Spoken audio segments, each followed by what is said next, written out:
There's going to be a certain percentage of people right now that have their hackles up because someone might be insinuating that maybe all this Jesus stuff is not legit. And that's not what anybody's saying. What we're saying is... What if I told you that the greatest secret about Jesus Christ wasn't hidden in cathedrals or libraries, but inside a silent cave in northern Israel? For 2,000 years, we've been told the same thing. Jesus never wrote anything down. He preached to the crowds, healed the sick, told parables, but he left no personal writings. His voice was preserved only through the memories of his followers, written down decades later in the Gospels. That's the story we've always known.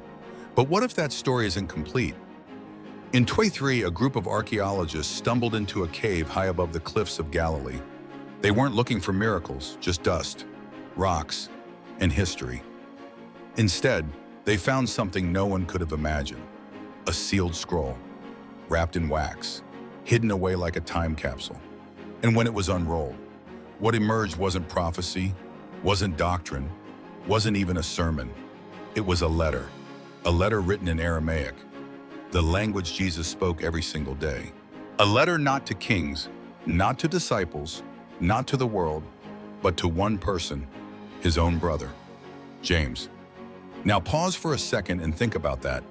If authentic, this would be the only piece of writing by Jesus himself, not filtered through the hands of scribes or church councils, not edited, translated, or shaped for public teaching, but a raw personal letter, a whisper across time, and what it says might change the way you see him forever. Because in this letter, we don't meet Jesus the miracle worker or the triumphant Messiah. We meet Jesus the man, tired, lonely, and deeply misunderstood. He writes, "They see only the fire but not the hand that lit it. They repeat my words but do not wait to hear them." These are not the words of someone declaring victory. These are the words of someone carrying the crushing weight of being known yet never fully understood.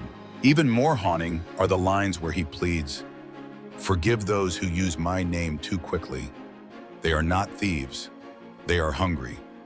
No anger, no condemnation, just compassion for people who twist his words, not out of malice, but because they are desperate to believe in something. When news of the letter broke, even cultural giants like Joe Rogan were stunned. His reaction was simple but captured what millions of us felt. Wait, Jesus wrote a letter? And that's the tension we're diving into today. If this discovery is real, it could rewrite everything we thought we knew about early Christianity. But even if you doubt it, the message of the letter itself speaks with a power that's hard to ignore. So stay with me, because over the next few minutes, we're not just exploring an ancient piece of parchment, we're opening a window into the soul of Jesus Christ. The brother, the son, the man, and what's inside might shake you more than any miracle ever could. The discovery itself sounds like the beginning of a movie. Picture it. Spring of 2020, archaeologists climbing through the limestone cliffs of northern Israel. They weren't chasing legends, just conducting a routine survey of caves near Mount Arbel, an area known for hiding fragments of Jewish and early Christian writings. Most of the time, these finds are predictable: damaged pieces of parchment, broken pottery, or fragments of texts written in Greek or Latin. Important, yes, but rarely groundbreaking. But then, in a narrow alcove of one cave, they noticed something unusual: a lump of hardened resin, buried halfway in sediment. It looked ordinary, almost like melted wax, yet when carefully removed, wrapped, and examined, it revealed something astonishing inside: a folded scroll, wrapped in linen, sealed tight in wax. Unlike other manuscripts stored in jars or communal libraries, this one looked like it was deliberately entombed, not stored, almost as if someone wanted it hidden, not for safekeeping, but for silence. And then came the shock. When scholars began unrolling the parchment, they discovered the writing wasn't in Greek, not in Latin, it was in Aramaic. The very language Jesus used at home, in the marketplace, with his closest companions. For biblical historians, that was like finding a voice frozen in time. The letter opened simply, addressed to Yaakov, James, not just any James, but James the Just, leader of the Jerusalem church after Jesus' death, remembered in early Christian writings as his brother, and what followed was unlike anything scholars had ever seen. Instead of doctrine or public teaching, it read like a personal journal, a quiet, vulnerable reflection. One line struck everyone who read it: "Let what is loud grow still, and let what is seen be known for what it hides." It wasn't theology, it was poetry, exhaustion, maybe even frustration. And here's where the debate began, if authentic. This letter changes everything. Carbon dating placed the parchment in ink between 30 and 50 AD, within the lifetimes of both Jesus and James. That means this isn't a memory written down decades later. Like the Gospels of Matthew or Luke, this would be contemporary, immediate. But the implications are enormous. For centuries, scholars taught that Jesus left no writings. His legacy was oral, carried by followers, then preserved in Scripture. If this letter is real, it's the first crack in that assumption. Suddenly, Jesus isn't just the preacher remembered by others, he's a writer, however briefly, speaking for himself, naturally. Not everyone is convinced. Some scholars argue it could be a forgery, crafted with exquisite skill, but others point out something crucial. No ancient forger could have anticipated modern carbon dating, and the style of the text, intimate, unpolished, doesn't resemble the more polished writings of later Christian scribes.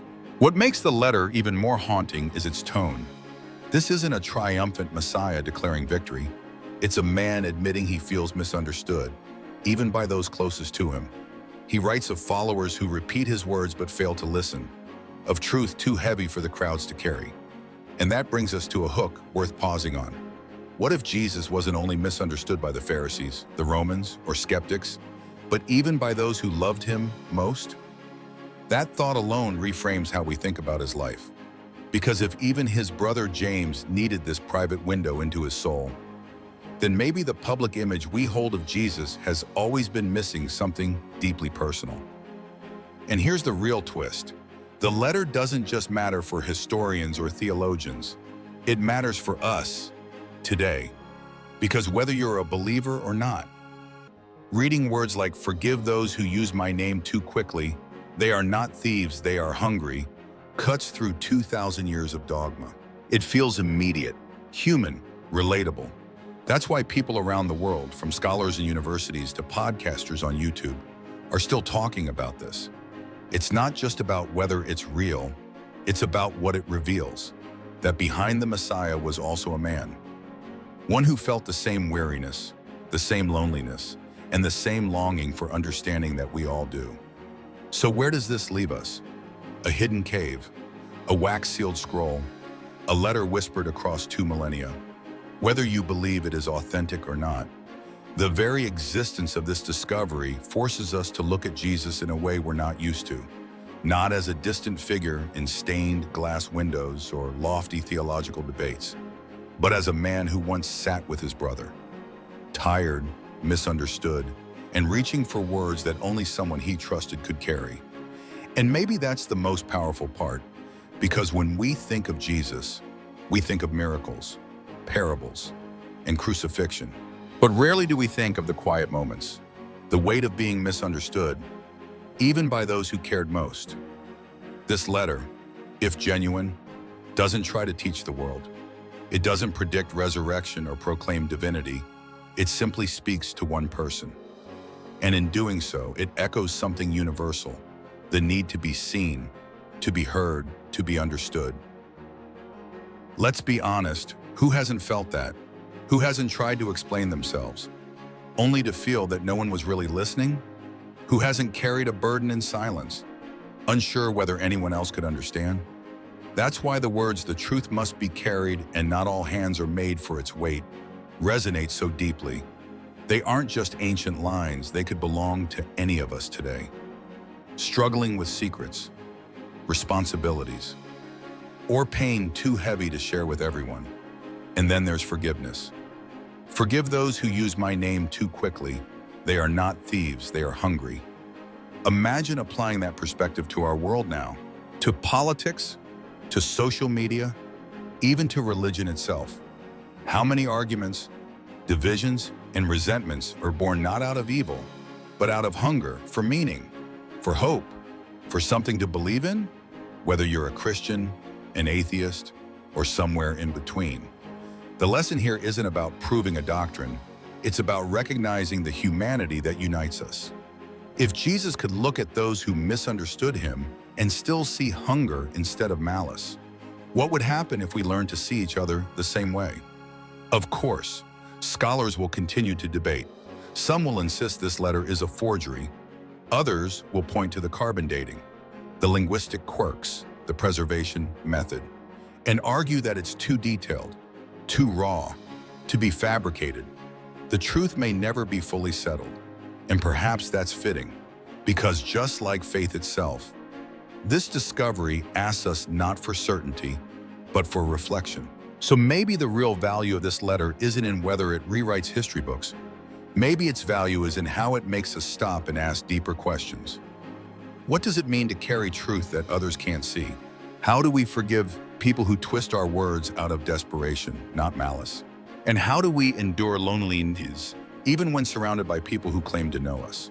For some, this discovery will be unsettling. For others, it will be affirming, but for all of us, it's an invitation to see beyond titles and miracles, and glimpse the heart of someone who, for all his divinity, also walked this earth as a man. And that leaves us with one final thought. If Jesus truly wrote these words, and if they were never meant for the public, then maybe what we're holding is something incredibly rare, not a message for the masses, but a window into a brother's soul, a final whisper before the world grew loud. So now I'll turn the question to you. What do you think? Was this letter meant to stay hidden forever? Or was it preserved for this very moment, for us to wrestle with today? Drop your thoughts in the comments below. And remember, sometimes the most powerful truths aren't shouted from mountaintops. They're whispered in caves, waiting for us to listen.